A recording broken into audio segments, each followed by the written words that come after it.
On a plein de choses importantes à vous dire, et notamment pourquoi vous êtes tous là ce soir. Alors nous sommes particulièrement heureux de vous avoir tous ici, sur ce site, forcément aussi un petit peu émus, parce que vous avez tous répondu présent très vite, et vous êtes là ce soir. Pour l'occasion, Archistorm a eu l'idée de nous fabriquer un petit hors-série sur l'agence. Vous allez le découvrir en avant-première ce soir. Il va traîner sur quelques tables. Vous repartirez avec un exemplaire sous le bras.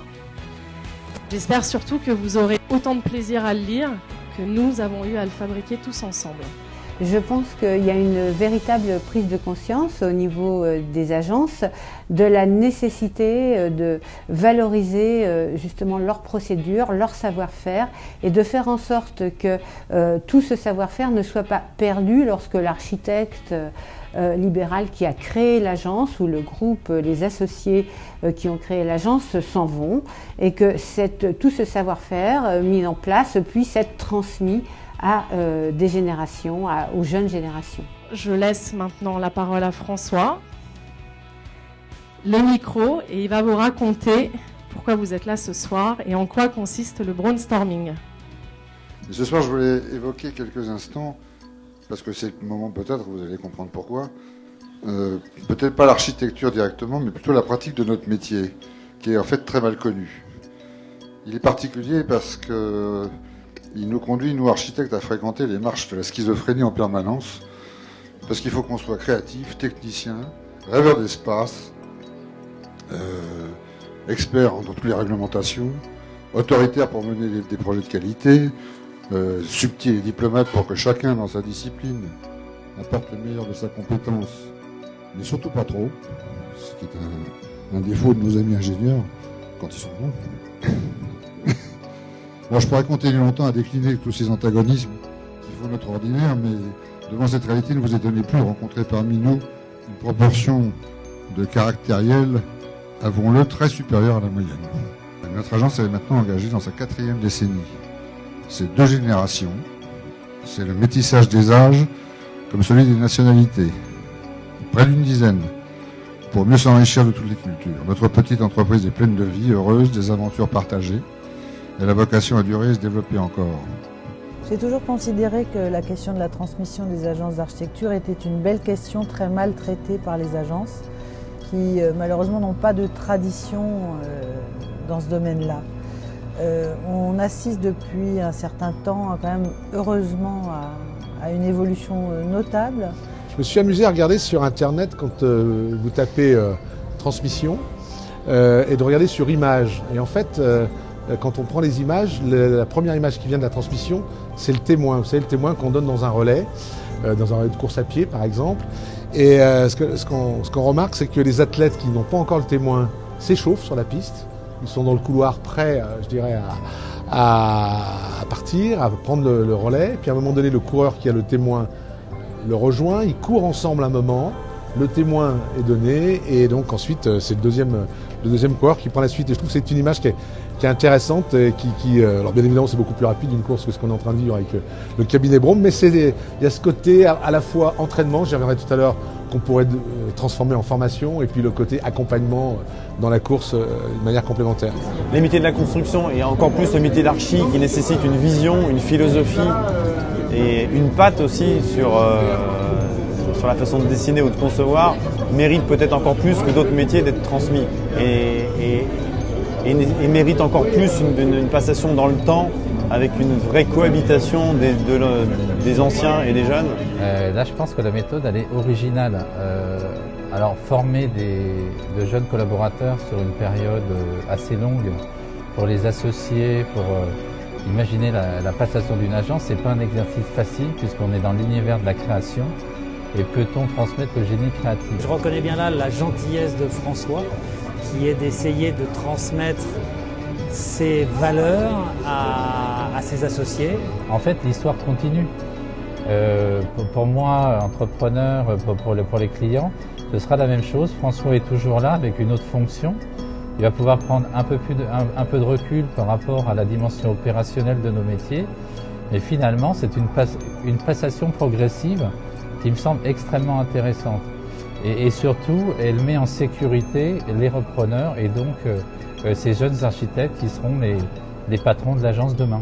Sinon, quel gâchis, quelle perte pour l'architecture et pour cette profession. En fait. Voilà, quand on a un savoir-faire, quand on a 30 ans ou 40 ans même parfois d'expérience dans ce métier, dans cette profession, il est très important de pouvoir en fait le formaliser, de formaliser ce savoir-faire pour qu'il soit identifiable et ensuite transmissible. Et ça, c'est un vrai travail aussi. C'est ne pas travailler simplement au jour le jour, mais vraiment anticiper et mettre en place toutes les procédures qui assoiront le savoir-faire et le formaliseront. La transmission, c'est aussi une transmission d'un savoir-être, pas seulement de savoir-faire. Et le savoir-être ne se transmet qu'en vivant ensemble et en travaillant ensemble. Donc, pour moi, la réponse de l'agence Braun à cette transmission est de la part de François un acte de générosité et de la part de Vera et des autres associés plus jeunes un geste d'humilité et de conscience de la valeur du temps et de l'expérience sur ce métier. Tout basé sur un nom, comme dans la plupart des agences d'architecture, c'est la certitude qu'à la disparition de l'architecte en exercice, il y a une perte de savoir, de culture de l'agence qui est définitive avec l'homme qui s'en va. Je trouve que pour l'agence Braun particulièrement, c'est très important puisque c'est quand même aujourd'hui une des meilleures agences parisiennes dans le domaine de la restructuration lourde et c'est le cas de l'opération dont je parlais de l'îlot Fontenoy. Et donc très clairement, on imagine qu'à l'intérieur de cette agence, l'aspect formation que je commençais à évoquer tout à l'heure est très important, formation des futurs associés, jeunes architectes, pour arriver à avoir ce savoir-faire un peu unique. Je pense qu'il y a une dizaine d'architectes, peut-être moins dans Paris, qui savent, je dirais, mener ce genre d'affaires avec autant de brio. Donc ça, c'est un point qui me paraît important. Le deuxième point, c'est aussi la transmission des valeurs, qui pour moi est fondamentale. Donc des valeurs qui sont, je dirais, simples, hein, qui animent l'équipe, que sont la transparence, des valeurs aussi comme le respect des engagements, le respect de la parole donnée. Et toutes ces choses-là, aujourd'hui, force est de constater que le processus a été engagé et j'ai pas ressenti, je dirais, de secousse par rapport à cette transmission. Et quand je le disais, c'est nos équipes, puisque nos équipes travaillent ensemble maintenant depuis 1 an et demi. Et donc, de ce point de vue-là, je pense que c'est une réussite. Quand on a envie de bien bosser avec les gens, il faut avoir envie de les voir, il faut avoir envie de passer du temps. Et aller chez eux, c'était toujours un plaisir de rencontre et d'échange.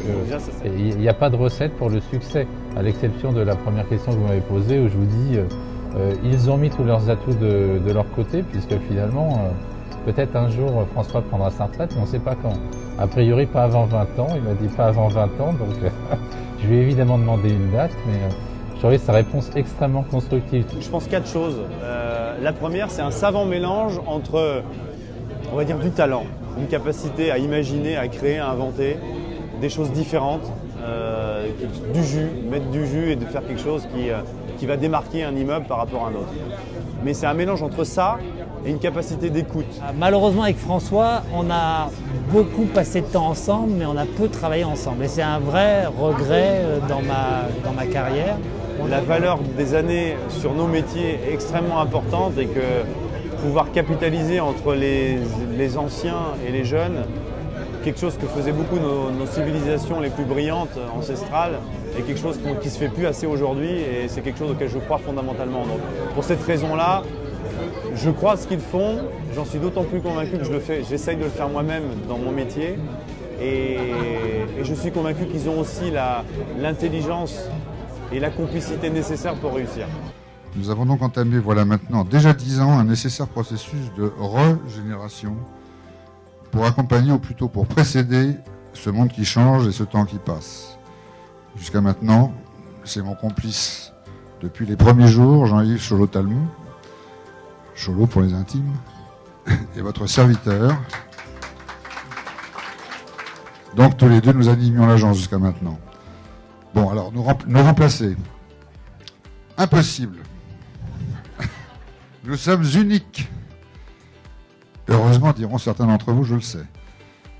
De même, sont uniques les 4 jeunes confrères avec qui nous formons une équipe soudée et qui sont maintenant en charge du futur de Braun et Associés. Une énergie renouvelée donc pour l'agence Braun et Associés. Voilà ce que célèbre cette soirée. Maintenant vous savez. Cette énergie, elle est volontairement diverse, à même de prendre toujours mieux en compte la complexité de notre pratique et la diversité de nos responsabilités. Elle est brillante, talentueuse, complémentaire et pleine de cette passion que j'évoquais à l'instant. J'ai donc nommé... Qu'est-ce qui rigole? J'ai donc nommé... Alors, Vera Matovic, que vous avez déjà entendu.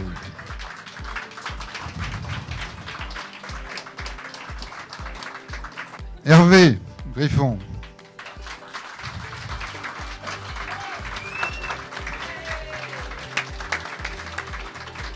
Vae, ta dévotion.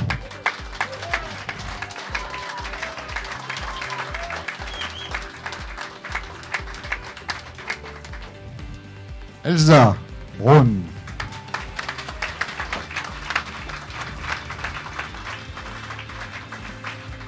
Voilà donc les 4 de la génération nouvelle qui sont en train de prendre en main le futur de l'agence. Si la conjoncture est incertaine, nous avons la chance de la vivre pleinement avec vous tous. Et je ne vous dirai d'ailleurs jamais assez combien je vous suis reconnaissant tout simplement d'exister autour de nous. Nous sommes une équipe soudée, très compétente, heureuse de vivre ensemble notre métier et entourée d'un réseau d'amitié professionnel du plus haut niveau dans tous les métiers. Vous vous reconnaissez aussi là. Bon, pour ne pas retarder plus longtemps le moment de détente auquel nous vous avons conviés, j'en terminerai par une petite précision qui concerne quand même Cholo tout autant que moi. Que ceux qui, toutes ces années passées, ont pu subir nos caractères parfois rugueux et obstinés, ne se réjouissent pas trop vite. Nous ne partons pas. Si on n'en est pas forcément architecte on reste jusqu'au bout. Donc nous restons complètement présents pour accompagner cette nouvelle génération. Nous aurons le privilège et le bonheur de continuer à pratiquer autrement, mais pour pas mal d'années encore, notre sport préféré, l'architecture.